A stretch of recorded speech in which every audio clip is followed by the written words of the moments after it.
જો ગજબનો ટેસ્ટ આવે, દિલ ખુશ થઈ જાય હે ને. હું પણ છું આજે તો ચાયનો એક કપ આવેલો છે, અલગથી મૂકવાનો. હેલો ભલો લે નિકાઉલા, બધા સારા છે, સબ ઠીક ઠાક. એ સાઉથ ઇન્ડિયામાં ખબર આપણે કે ને કે લોકો એટલા ચાવલ રાઈસ, બધા ટાઈમ ત્રણ ટાઈમ રાઈસ હે ને. કેમ કે રાઈસ ની પ્રોડક્ટ બહુ બધી થાય ને.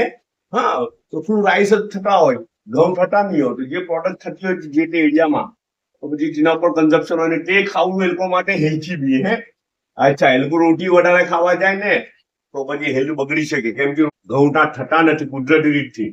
તો પછી એ લોકોએ બહુ બધું નહીં ખાવું, થોડું ઘણું ખાય તો વાંધો નહીં, પણ એને લાઈફનું શું કે શેડ્યુલ પાર્ટ તરીકે નહીં કરવાનું, નહીં તો નુકસાન થાય. સાચી વાત છે.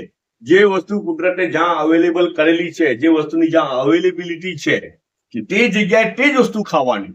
હવે હું બળમાં જામ ને પછી ત્યાં જઈને એવું કેમ કે ના મને તો રોટલી ના હાયણું જ જોઈએ, તો પછી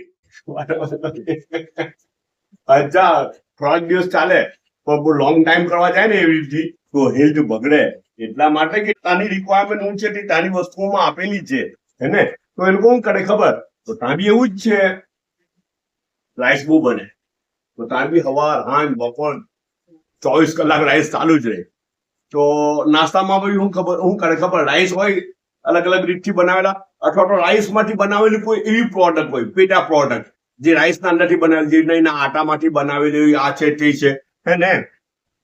તો આપણે સાઉથ ઇન્ડિયામાં ઢોસા રાઈસમાંથી બને, ઈડલી રાઈસમાંથી બને ને હવારે નાસ્તામાં બી એ લોકો એવો આપણે. અચ્છા, તો બર્મામાં એવી રીતે નાસ્તો જો